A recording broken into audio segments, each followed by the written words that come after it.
네, 오늘 함께 살펴볼 말씀은 창세기 37장, 39장, 50장 일부인데요. 제가 봉독하도록 하겠습니다. 37장입니다. 야곱의 족보는 이러하니라. 요셉이 17세의 소년으로서 그의 형들과 함께 양을 칠 때 그의 아버지의 아내들 빌하와 실바의 아들들과 더불어 함께 있었더니 그가 그들의 잘못을 아버지에게 말하더라. 요셉은 노년에 얻은 아들이므로 이스라엘이 여러 아들들보다 그를 더 사랑하므로 그를 위하여 채색 옷을 지었더니 그의 형들이 아버지가 형들보다 그를 더 사랑함을 보고 그를 미워하여 그에게 편안하게 말할 수 없었더라. 요셉이 꿈을 꾸고 자기 형들에게 말하매 그들이 그를 더욱 미워하였더라. 요셉이 그들에게 이르되 청하건대 내가 꾼 꿈을 들으시오. 우리가 밭에서 곡식단을 묶더니 내 단은 일어서고 당신들의 단은 내 단을 둘러서서 절하더이다. 그의 형들이 그에게 이르되 네가 참으로 우리의 왕이 되겠느냐, 참으로 우리를 다스리게 되겠느냐 하고 그의 꿈과 그의 말로 말미암아 그를 더욱 미워하더니 요셉이 다시 꿈을 꾸고 그의 형들에게 말하여 이르되 내가 꾼 꿈을 꾼즉 해와 달과 11별이 내게 절하더이다 하니라. 그가 그의 꿈을 아버지와 형들에게 말하매 아버지가 그를 꾸짖고 그에게 이르되 네가 꾼 꿈이 무엇이냐? 나와 네 어머니와 네 형들이 참으로 가서 땅에 엎드려 네게 절하겠느냐? 네, 39장 말씀입니다. 요셉이 이끌려 애굽에 내려가매 바로의 신하 친위대장 애굽 사람 보디발이 그를 그리로 데려간 이스마엘 사람의 손에서 요셉을 사니라. 여호와께서 요셉과 함께 하심으로 그가 형통한 자가 되어 그의 주인 애굽 사람의 집에 있으니 그의 주인이 여호와께서 그와 함께 하심을 보며 또 여호와께서 그의 범사에 형통하게 하심을 보았더라. 20절입니다. 이에 요셉의 주인이 그를 잡아 옥에 가두니 그 옥은 왕의 제수를 가두는 곳이었더라. 요셉이 옥에 갇혔으나 여호와께서 요셉과 함께 하시고 그에게 인자를 더하사 간수장에게 은혜를 받게 하심에 간수장이 옥중 죄수를 다 요셉의 손에 맡김으로 그 재반 사물을 요셉이 처리하고 간수장은 그의 손에 맡긴 것을 무엇이든지 살펴보지 아니하였으니 이는 여호와께서 요셉과 함께 하심이라. 여호와께서 그를 범사에 형통하게 하셨더라. 네, 50장입니다. 그의 형들이 또 친히 와서 요셉의 앞에 엎드려 이르되 우리는 당신의 종들이니이다. 요셉이 그들에게 이르되 두려워하지 마소서. 내가 하나님을 대신하리이까. 아멘. 안녕하세요, 여러분. 날씨가 많이 차가워졌습니다. 코로나 때문에 많이 힘드시죠? 그래도 오랜만에 얼굴을 뵐 수 있어서 정말 참 좋습니다. 여러분 혹시 소확행이라는 말을 들어보셨나요? 소확행. 몇 년 전부터 많이 회자되는 말인데요. 소소하지만 확실하게 손에 쥘 수 있는 행복의 그런 줄임말입니다. 그러니까 내 집장만, 취직, 결혼, 승진 이런 건 너무 거창한 것들이고요. 그런 거 말고 아주 작지만, 그러니까 예를 들어서 출근해서 마시는 따뜻한 커피 한 잔이라든가 혹은 이동 중에 이어폰으로, 음질 좋은 이어폰으로 듣는 음악 감상이라든가 이런 거, 내가 얼마든지 취할 수 있는 것, 작지만 확실하게 얻을 수 있는 그런 행복을 줄여서 소확행이라고 흔히들 이제 이야기를 하고 있어요. 코로나 시대에 여러분들에게 있어서의 소확행은 어떤 게 있으신가요? 제 경우에 소확행은 본가 가족분들하고 단톡방에서 넌센스 푸는 퀴즈를 좀 누리는 겁니다. 이참에 여러분들에게 넌센스 퀴즈 하나를 좀 내볼게요. 맞춰보세요. 형이 있고 동생이 있어요. 둘이 막 싸워요. 근데 이제 엄마는 또 아빠는 오직 동생 편만 들어요. 이걸 6글자로 여러분 뭐라고 하신지 아세요? 그렇죠. 역시 센스가 있으십니다. 그러니까 동생 편만 계속 드니까 형 편을 들지 않는 이 형편없는 세상이라는 거죠. 그래서 이 세상이 형편없는 세상인 것 같습니다, 진짜. 근데 동생 편만 드는 게 아니고요, 오직 내 편만 드는 세상이기도 해요. 하나님 편에서 하나님 생각을 하는 것은 없고 오직 내 편에서 나만 생각하니까 사실 하나님 편 없는 세상이기도 합니다. 형편 없는 세상이나 하나님 편 없는 세상이나 매한가지인 것 같아요. 여기 이와 같은 그 내용들이 바로 오늘 본문에서 나옵니다. 오늘 본문 야곱의 그 12아들들 이야기인데요. 야곱이 가장 사랑하는 아내 라헬로부터 낳은 늦둥이 아들 요셉이죠. 11번째 아들인데요. 그 아들에 대한 편애가 얼마나 심한지 이 본문은 이야기를 하고 있습니다. 사실 성경에서 흠이 없고 온전한 인격을 가진 사람을 꼽으라고 한다면 단연코 요셉이 아마 가장 먼저 뽑히지 않을까 싶어요. 정말 뛰어난 인격의 훌륭한 분이시긴 합니다. 하지만 오늘 본문을 통해서 만나는 요셉은 아직 다듬어지지 않은 좀 미성숙한 모습의 그런 청년일 뿐입니다. 아마도 요셉 입장에서는 좀 감추고 싶은 본인의 흑역사일 수 있을 것 같아요. 오늘 본문에서 등장한 그 요셉의 나이를 여러분들 몇 살로 지금 기억하십니까? 예? 그렇죠. 17이죠. 아까 읽으셨잖아요. 17살입니다. 근데 마치 이 내용을 읽어보면 17살이 아니라 한 5살? 6살쯤 정도 되는 그런 어린 아이로 좀 이렇게 그렇게 느껴지지 않으세요? 그리고 사실 17살이면 정말 장성한, 지금 현재 우리는 인류 역사상 가장 17살을 어린아이 취급하고 있는 시대에 살고 있어요. 17살 여러분 좀 어리다고 생각하시잖아요. 고등학생이니까. 근데 불과 70년 전만 해도 학도병으로 전쟁터에 나가서 총을 쏘는 군인이었고요. 한 200-300년 전만 해도 17살이면 장가가고 시집가서 이미 부모가 되는 그런 나이이기도 했습니다. 근데 요셉의 이 시대를 보면은 약 한 3600년 전쯤 정도로 이렇게 뭐 추산이 돼요. 아마 그 이전일 것 같아요. 왜냐하면 출애굽이 BC 13세기에서 한 16세기 사이에 일어난 일이잖아요. 근데 요셉은 출애굽 그 이전에 하신 분이잖아요. 그러니까 계산해 보면 적어도 3600년 전 이상에 살았던 분이세요. 어르신이죠, 굉장히. 근데 그 당시 때 17살이라면 이미 충분히 성인인 나이인 거죠. 또한 그 시기에 채색 옷을 입었다라고 좀 이야기를 하는데요. 채색 옷을 입었다고 하는 게 어떤 의미일까요? 우리 민족을 그 백의 민족이라고 얘기하지 않습니까? 흰색 옷을 즐겨 입어서 불려진 명칭인데 사실 불과 한 500년 전, 몇백 년 전만 해도 염색 기술이 발달되지 않았습니까? 그래서 염색을 할 수가 없기 때문에 그냥 백색 흰 옷을 그냥 입었던 거잖아요. 그 시기에 양반들만이, 소수들만이 비단옷, 색동옷을, 그런 채색 옷을 입을 수 있었는데요. 3600년 전에 채색 옷을 입었다고 하면 여러분들 좀 상상이 되세요? 3600년 전에 채색 옷이 있었답니다. 그거를 입은 사람이 요셉이에요. 오늘 읽었던 그 본문을 한번 좀 현대적인 상황극으로 한번 좀 재설정을 해본다면 대충 이럴 수 있을 것 같아요. 작은 중소기업이 하나 있습니다. 그 사장님 이름은 야곱이에요. 직원이 12명 정도 있습니다. 그 중에 11번째로 입사한 거의 막내 신입 직원이 있어요. 이름이 뭐 요셉이라고 합니다. 어느 날 창고 정리를 하기 위해서 뭐 부장님, 과장님, 뭐 대리님 다 나와서 작업복 입고 열심히 박스 나르고 일하고 있는데요. 우리 11번째 입사한 직원이 지금으로 따진다면 루이비통, 뭐 에르메스 같은 딱 이런 양복을, 고가품 양복을 입고 나타났습니다. 그걸로 박스 나를 수 있겠어요? 근데 게다가 본인이 안 나르는 거는 뭐 그렇다고 치고 그 부장님, 과장님들이 박스 나르는 거 똑바로 나르는지 줄 맞추는지 뭐 열심히 하는지를 시시콜콜 다 감시하고 사장님한테 보고하는 이런 일들을 하고 있는 거죠. 좀 이상하죠. 완전 낙하산 인사인데요.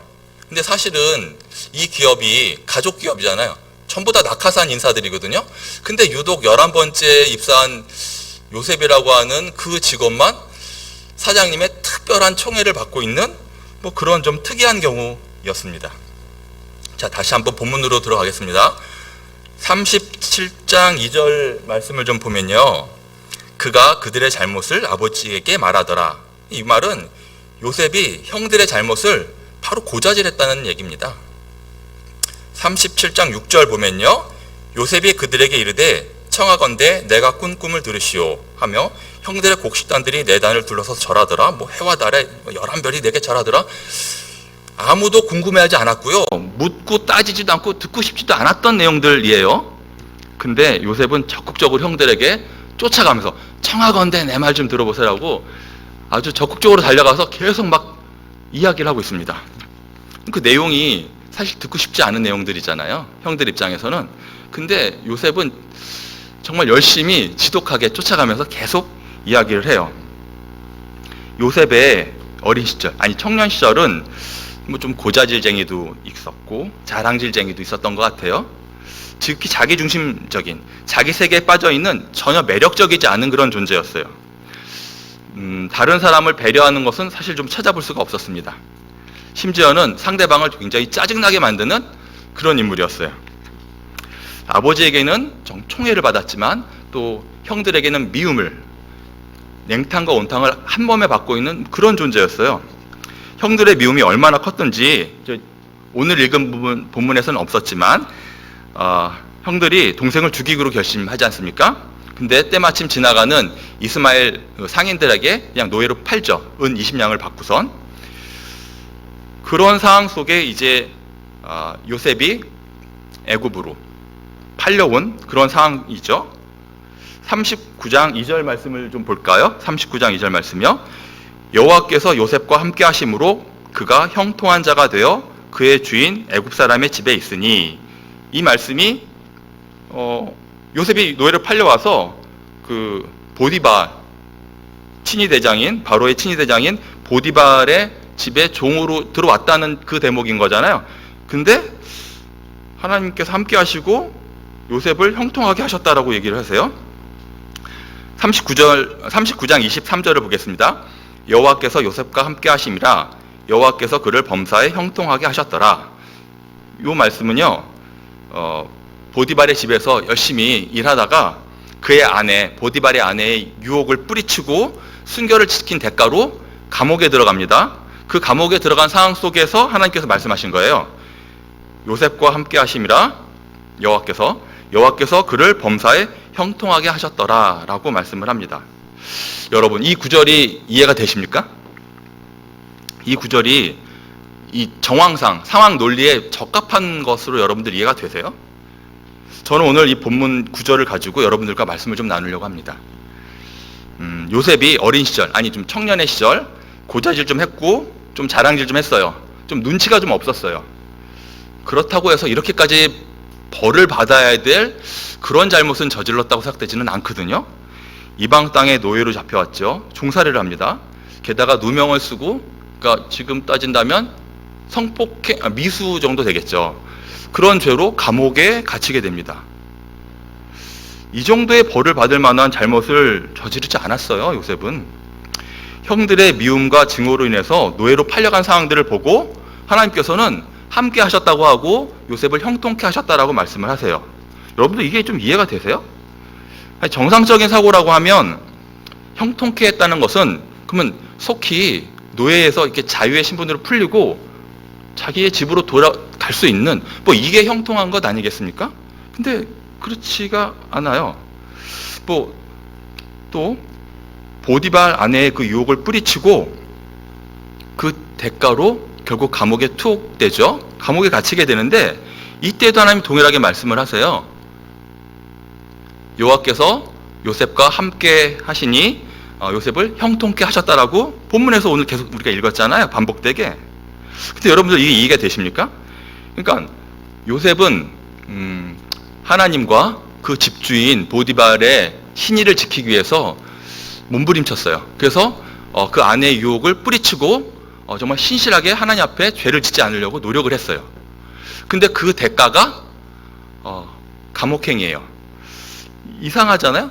이게 요셉 입장에서 그 신실함을 정말 그렇게 지켰다고 하면 사실 상을 줘야지 마땅하잖아요. 상은 못 줄 망정 감옥에 집어넣는 일은, 이건 좀 경우가 없는 일 아닙니까? 하나님 좀 너무하신 것 아닌가요? 이해가 안 되는 대목들 아닌가요? 아니, 요셉은 죄를 짓지 않았어요. 주인과 하나님 앞에 신의를 지키려고 정말 몸부림쳤습니다. 근데 고작 그 간수들이 좀 요셉을 잘 봐서 자기가 할 일을 대신 요셉한테 시켰다고 해서 그거를 형통케 됐다라고 지금 얘기를 하잖아요. 오늘 본문이 좀 이상하죠. 여러분들 이해가 되세요? 저 잘 이해 안 되는데요. 요셉의 상태가 하나님을 떠났다거나 혹은 하나님을 대적한다거나 엉망진창으로 막 살아가고 있는 그런 영적 상태였다면 혹시 모르겠지만 아닙니다. 오늘 본문에서 봤듯이 신의를 지키고 하나님께 그 죄를 짓지 않기 위해서 몸부림치면서 아주 날카롭게 껴있는 아주 온전한 신실한 상태였고 아주 훌륭한 영적 상태를 유지하고 있었어요. 요셉은. 근데 왜 이런 일이 일어났을까요? 왜 신실하신 우리 교회 권사님들, 집사님께서 암투병을 하셔야 되는 걸까요? 의롭게 살아가는 분들, 그분들에게 왜 고통과 왜 시련이 찾아오는 걸까요? 여러분들 그거 좀 이해가 되십니까? 예, 좀 무거워졌는데 분위기를 좀 바꿔보겠습니다. 예를 들어보겠습니다. 가령 예를 들어서 제가 이남혁 집사가 꽃뱀의 유혹에 걸려서 성추행범으로 몰렸다고 한번 가정을 해보세요. 이건 예입니다. 사실이 아닙니다. 진짜 아닙니다. 네. 안 되겠습니다. 여러분들이 직접 좀 성추행범으로 몰려야지 공감을 하실 것 같아요.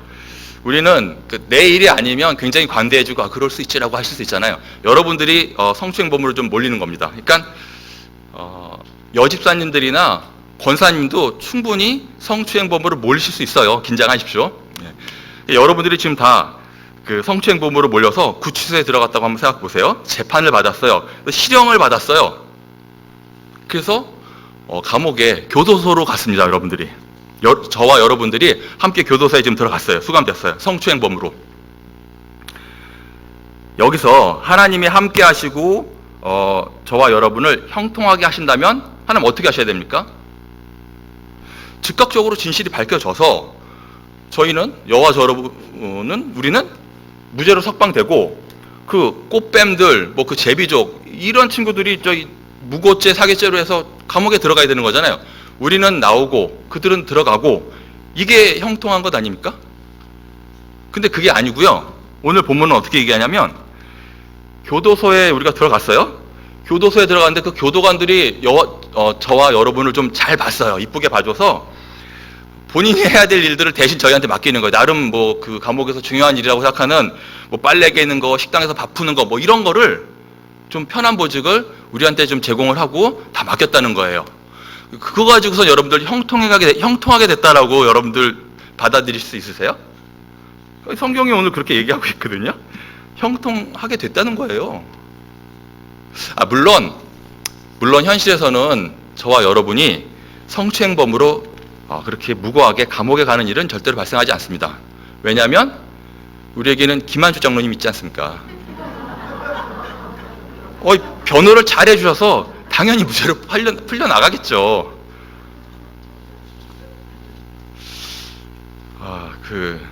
형통 사전적인 의미를 한번 좀 찾아보겠습니다. 모든 일이 뜻과 같이 잘 되어감이라고 네이버에 쓰여 있어요.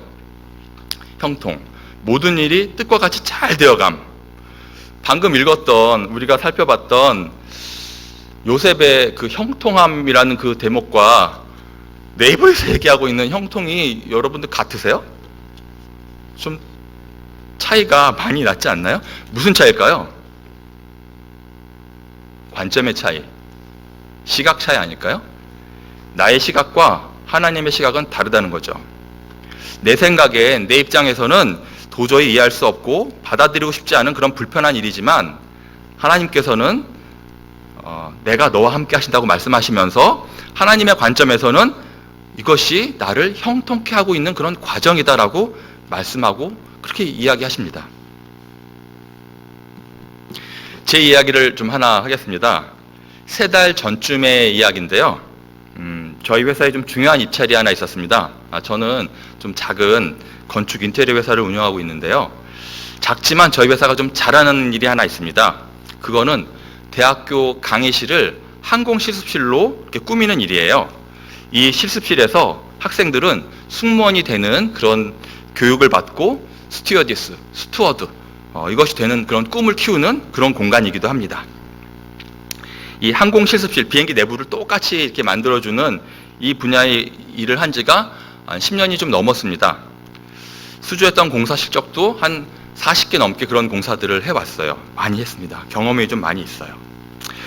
경쟁자라고 하긴 있기는 한데 2위 그룹하고 저희가 좀 많이 차이가 나요. 이 분야는 2위 그룹은 한 3, 4개, 4, 5개의 실적을 갖고 있는데 저희는 한 40개 정도의 실적을 갖고 있기 때문에 좀 차이가 많이 납니다. 그 3달 전 중요한 프로젝트 저희에 좀 집중해서 이번 프로젝트를 위해서 한 달이 좀 넘게 직원들이 야근도 하고요. 또 휴일에도 출근해서 열심히 일을 하고 디자인 제안 작업들을 열심히 했어요. 견적서도 내역도 잘 뽑고 열심히 준비를 했습니다. 사실 여지껏 이렇게까지 열심히 준비해 본 적이 없을 정도로 제가 정말 최선을 다해서 일을 했어요. 또 그 실기 수업을 진행하는 데 있어서 필요한 그런 항공 기자재들을 학교에서 요구한 그 기준 이상으로 정말 차고 넘치도록 막 제안을 더 했습니다. 비용을 더 많이 들어가면서 저희가 제안을 했고요. 또 그 항공 기자재들이라는 것이 실제 그 실기자재들이라는 게 구하기가 되게 어려워요. 대부분의 그 회사들은 수주를 이제 하고 나서 그 다음에 발주를 합니다. 해외에서 구입을 해갖고 그러면 국내에 들어오는 기간이 굉장히 좀 길어지거든요. 근데 저희는 이미 선투자를 해서 많은 물량이 충분한 물량을 확보해서 저희가 창고에 좀 쌓아놓고 있었어요. 그러니까 매우 좀 유리한 입장이죠. 예, 입찰 장소가 부산이었습니다. 저희가 가격 입찰로만 했을 때는 뭐 한두 번 떨어진 적은 있었지만 디자인 제안을 하고 뭐 브리핑을 하고 프레젠테이션 하는 그래서 실적을 인정받고 뭐 이렇게 하는 이런 입찰 과정에서 한 번도 좀 떨어진 적이 없어요. 그래서 나름 자신이 있었거든요. 그래서 입찰 장소는 부산이었고요. 그 부산에 내려가서 저희가 이제 입찰 준비를 하는데 첫날 서류를 제출해야 되고 다음날 이제 그 뭐 프레젠테이션을 해야 되는 그런 뭐 이동이 좀 있는 일정이었기 때문에 승용차를 좀 몰고 가게 됐어요. 그래서 이때 저는 제 아내에게 출장 겸 여행을 함께 같이 가자고 이렇게 딱 제안을 했습니다. 공집사는 아주 흔쾌히 단칼에 동의했죠. 왜 그랬습니까? 이틀 동안 밥을 안 해도 되지 않습니까? 얼마나 좋습니까? 사랑하는 아내와 함께 같이 여행 겸 출장을 가고 또 그러니까 혹시라도 만약에 있을 그런 위험한 요소에 대해서 제가 2중, 3중으로 더 많이 준비를 했어요. 그런 일이 일어나면 안 되기 때문에. 그래서 이제 드디어 가격 개찰을 했습니다. 저희가 1등을 했어요. 여러 업체 중에서 저희가 가격으로 1등을 했어요. 휴. 그리고 프레젠테이션 했던 것들을 다 합산해서 종합 결과를 딱 발표를 했어요. 근데 저희가 2등을 했어요. 결론적으로 떨어졌다는 얘기죠. 탈락을 했는데 제가 생각해 보지 않았던 일이었거든요. 그러니까 가격을 상대방이 워낙 낮게 써서 프레젠테이션 했던 실적과 이런 게 좀 반감이 돼서 저희가 놓칠 수는 있지만 가격 점수를 1위로 받았고 프레젠테이션을 합쳤을 때 종합 점수가 우리가 밀릴 거라고는 제가 좀 생각을 못했던 부분들이에요. 이 부분들은. 근데 이게 현실로 드러나 버린 겁니다. 왜 일이 일어났는지는 잘 모르겠어요. 뭔가 부족했겠죠. 근데 그걸 받아들일 수가 없었습니다. 다시 이제 입찰 끝나고 해운대 가서 저녁 때 회 먹기로 이렇게 약속을 했었거든요. 근데 그 충격을 받은 제가 이미 사실 그때의 충격은 좀 내상 정도가 아니라 교통사고를 당한 것 같은 어떤 그런 외상적인 그런 충격을 좀 크게 좀 받았어요. 정말 생각하지 못했던 그런 부분들이기 때문에 저녁 식사 회 뭐 그런 거 아무것도 생각 없고 그냥 이미 고속도로로 가고 있더라고요. 한참을 달리고 있더라고요. 마음이 아니었습니다. 정말 열심히 준비했고 도저히 뿌리칠 수 없는 그런 제안들을 듬뿍 저희 회사를 이윤을 많이 좀 줄이고 막 그렇게 제안을 했음에도 불구하고 이게 받아들이지 않았다는 그 사실에 대해서 이 가슴 한편에는 분노가 막 이렇게 좀 치밀어 오르는 거예요. 막 너무 화가 나더라고요. 근데 이제 분노만이 아니라 또 한편으로는 옆에 아내가 있지 않습니까?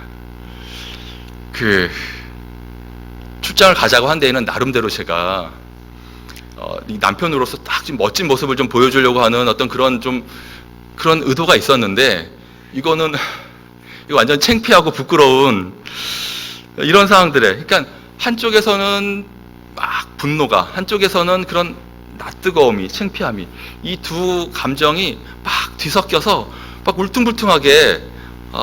근데 여러분, 그 부산에서 서울까지 5시간 걸리잖아요. 비행기를 탔으면 50분도 안 걸렸을 텐데 그 밀폐된 공간에 그 찹찹한 그 불편한 마음으로 5시간 동안을 막 이렇게 운전하는 거. 고속도로는 아주 평탄했고요. 차이도 전혀 문제가 없었는데 왜 이렇게 울퉁불퉁했는지 모르겠습니다. 저의 마음은. 정말 힘들었어요. 더욱이 아내는 처음에는 막 위로를 하더라고요. 뭐 당신이 잘했는데 하면서 막 위로를 하는데, 위로를 하다가 그 다음에는 나름 진단을 내리더라고요. 우리가 이건 좀 뭐 하면서, 그러다가 더 나아가서는 이제 판단을 내리고 이건 더 보강을 해야 되라면서 하나도 위로가 안 됐어요. 이렇게 들어왔다. 저한테는 지금 그런 게 중요하지 않았었거든요. 듣고 싶지가 않았어요. 근데 그 5시간 동안에 어떻게 그 밀폐된 공간에서 어떻게 할 수가 없잖아요. 그 5시간. 부산에서 서울까지 차를 몰고 오는 그 울퉁불퉁한 그 심정의 그 5시간 동안, 그 상황 속에서 하나님은 저에게 말씀하신 겁니다. 내가 너와 함께 하고 있고 나는 너를 지금 형통하게 하고 있는 거야 라고 말씀하셨어요. 물론 의인인 그 요셉의 그 억울한 상황과는 비교조차 할 수 없는 그런 사례이지만 요셉에게 말씀하신 것과 동일하게 제게도 말씀하셨습니다. 3달이 넘었습니다. 그 사건이. 근데 지금도 문득문득 그때의 일들이 좀 떠올라져요. 연간 매출액을 좀 짓게 할 때, 그때 그걸 수주했어야 되는데 그러면 매출액, 이런 불편한 마음이 들 때, 또 수익률과 막 그 자금 막 흐름을 생각했을 때, 그때 수주해서 그 이윤을 좀 이랬으면 좋았을, 이런 불편한 마음이 지금도 들고 있어요. 근데 지금도 동일하게 하나님 저에게 말씀하십니다. 내가 너와 지금 함께 하고 있고 너를 형통하게 하고 있어. 너는 지금 형통하게 되고 있는 중이야 라고 말씀하십니다. 다시 요셉의 이야기로 좀 돌아가겠습니다. 17살 요셉은 아무도 묻지 않는, 다른 이는 관심도 없는 그런 꿈 이야기들을 형들과 아버지에게 스스로 떠버리고 다녔습니다. 또 형들의 잘못을 그대로 아버지에게 고하는 좀 미성숙한 사람이었어요. 그러나 감옥에 갇힌 요셉은 많은 이들이 궁금해하는 그 의문의 그 성추행 사건에 대해서 전혀 이야기하고 있지 않습니다. 적어도 무죄다, 결백하다라고 막 떠버리고 있지 않습니다. 그렇게 주장하고 있지 않아요. 본문에 그런 내용을 볼 수가 없습니다.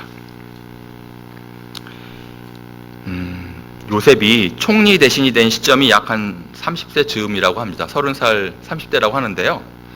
17살 소년이 노예로 잡혀와갖고 총리 대신 되기까지의 그 시간이 얼마입니까? 10년이 좀 넘지 않겠습니까? 그 10여 년간. 채색옷 채속옷 입던 그 부잣집 도련님이 노예로 팔려와서 남의 집 종로를 타면서 살았던 그 시간들, 그것도 모자라서 억울한 누명을 쓰고 감옥에 보냈던 그 눈물의 시간들, 그 혹독한 10년이 넘는 그 시간들이, 이 시간이 요셉의 인격을, 요셉의 성품을 송두리째 바꿔놓은 것 같습니다. 일생의 큰 전환점이 됐던 것 같아요. 청년 시절 고자질쟁이고 떠벌이었던 그가 그 눈물의 10년 동안 입을 다무는 훈련을 받은 것 같습니다. 자신을 돌아보면서 내면에 쌓여있는 산적한 문제들과 직면하는 시간들을 가졌고요. 그 시간들은 정말 통찰과 성숙으로 가는 소중한 시간들이 아니었을까 싶습니다. 레리 크랩이라고 하는 기독교 상담가 목사님이 계세요. 매우 유명하세요. 그의 저서를 보면 아담의 침묵, 영적 가면을 벗어라, 내 가장 소중한 것을 버려라, 고통 속에서 하나님을 발견하다 등등 수많은 주옥 같은 책들이 있는데요. 이 목사님의 책의 공통된 주제는 결국은 하나입니다. 고통 속에서 하나님을 만나게 되고 영적 성숙으로 들어갈 수 있는 유일한 길은 고통을 겪는 일이다 라고 이야기를 해요. 그래서 저는 이분을 정말 좋아하지 않습니다. 억지로 그냥 책을 읽어요. 그러나 그분의 말이 맞다는 것은 고백합니다. 어느 누가 고통받는 것을 즐겨하고 그것을 기뻐하겠습니까? 하지만 그 고통을 감내하고 그것을 통과하지 않는 한 영적 성숙으로 들어갈 수 없다고 하는 부분들에 대해서는 동의할 수밖에 없습니다. 저는 이제 요셉 이야기를 이렇게 보면서요, 항상 좀 이제 약간 궁금증, 그 장난기가 하나 좀 발동이 돼요. 요셉이 총리 대신이 됐잖아요. 이게 넘버 2잖아요. 그러니까 바로 왕을 제외하고는 요셉보다 높은 사람이 없잖아요. 다 본인들의 부하잖아요. 그러면 이제는 보디발도 요셉의 부하지 않습니까? 그러면 보디발의 심정이 어땠을까요? 그의 아내, 성폭행범으로 몰아갔던 그 보디발의 아내는 얼마나 가슴 졸이면서 이렇게 살아갔을까요? 만약에 제가 요셉과 같은 상황이었다면 저는 보디발은 그렇다고 치고 보디발의 아내를 당장 불러다가 내 연연, 내 죄를 내가 알렸다 하면서 이렇게 주리를 틀고 막 충분히 그랬을 것 같아요. 아니, 받은 만큼 갚아줘야 되잖아요. 또 지위도 있고 하니까 이자까지 줄 수도 있지 않습니까? 근데 요셉이 보디발의 부인 그 아내에게 무엇을 어떻게 했다라고 하는 것이 성경에는 전혀 나와 있지를 않아요. 궁금했어요. 근데 저는 그 해답을 50장 19절에서 찾았습니다. 요셉이 그들에게 이르되 두려워하지 마소서, 내가 하나님을 대신하리이까. 이 말씀은요, 올해 초에 우리 박정서 목사님께서 설교해 주신 그런 본문이기도 합니다. 아버지 야곱이 죽은 후에 생명의 위협을 느낀 형들이 거짓으로 아버지가 이런 유언을 내렸어 하면서 우리를 절대로 해하지 말라고 그랬어 하면서 이렇게 막 항변하는 그런 대목이었거든요. 그때 요셉이 한 말이 바로 19절 말씀입니다. 두려워하지 마소서, 내가 하나님을 대신하리이까 라고 이야기를 했어요.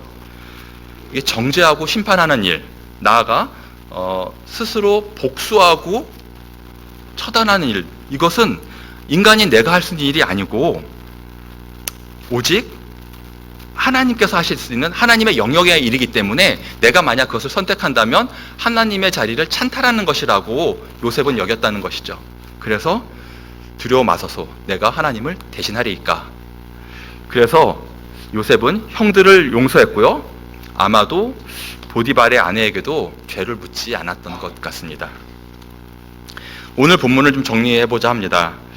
여러분들은 신앙생활 중에서 가장 성장했던 시기를 언제쯤으로 떠올리고 계세요? 아마 가장 힘들고 어려웠던 시기, 그 시기가 아니었을까 싶어요. 남몰래 흘렸던 눈물의 시간들, 무릎 꿇고 엎드린 수많은 그 시간들, 아마도 가장 많이 기도했던 시간이었을 거고요, 그때가.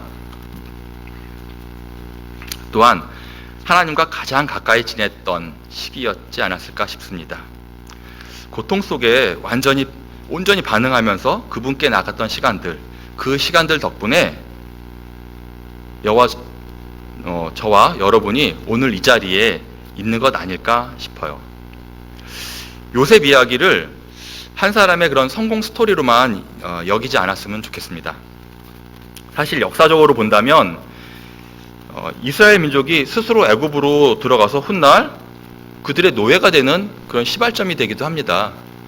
그러니까 한 사람에게는 더없이 영광스러운 이야기이지만 그 민족에게는 암울한 노예 생활의 예고편이기도 한 거거든요.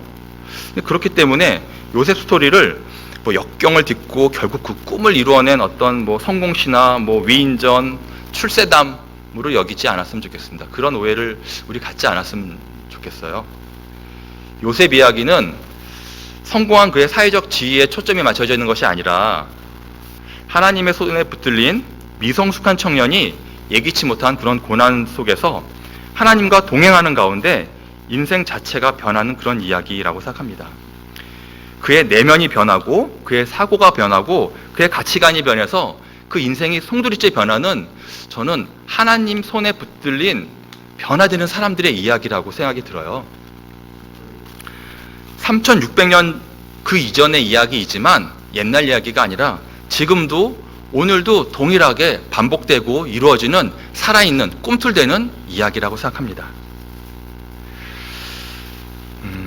하나님의 손길을 만나는 이야기, 그분과 동행하며 그분 안에 거하는 사람들이 변화되는 그런 이야기로 기억됐으면 좋겠습니다. 여러분은 지금 요셉의 나이로 몇 살 때쯤을 살고 계십니까? 혹시 아직도 17살에 머물고 계시지는 않은가요? 아니면 눈물의 10년, 그 고통 가운데 처절하게 훈련받고 그 혹독한 그 20대를 보내고 계시지는 않은가요? 또는 그 모든 시기를 다 지나고 성숙한 총리 대신에 30대 그 이후를 맞이하고 있는지는 모르겠습니다. 여러분 어느 시대에 살고 계신가요? 우리가 교회에 출석하는 횟수, 육체적인 나이, 이 숫자와 영적 성숙은 반드시 일치하지만은 않은 것 같습니다. 하나님께서 오늘 우리에게 물으시는 것은 교회에서 직분이 뭐냐? 사회적 지위가 어떻게 되느냐? 이런 것들이 아닌 것 같습니다. 너는 나를 누구로 여기느냐? 내가 내 안에 거하고 나와 함께 동행하고 있느냐가 아닐까 싶습니다. 하나님께 가까이 갈 수 있는 좋은 방법 중에 하나는 어렵지만 우리 인생에서 만날 수밖에 없는 그런 힘겨운 상황들, 그 고통스러운 시간들 가운데 그 어려움을 곱씹고 되새기면서 나의 내면을 넓히시고 나를 다듬으시는 하나님의 관점에서 그것을 바라보는 것이 아닐까 생각합니다. 지금의 나를 정금같이 다듬으시고 당신이 사용하실 수 있을 만큼의 그런 모습으로 빚어가고 계시는 그분을 만났으면 참 좋겠습니다.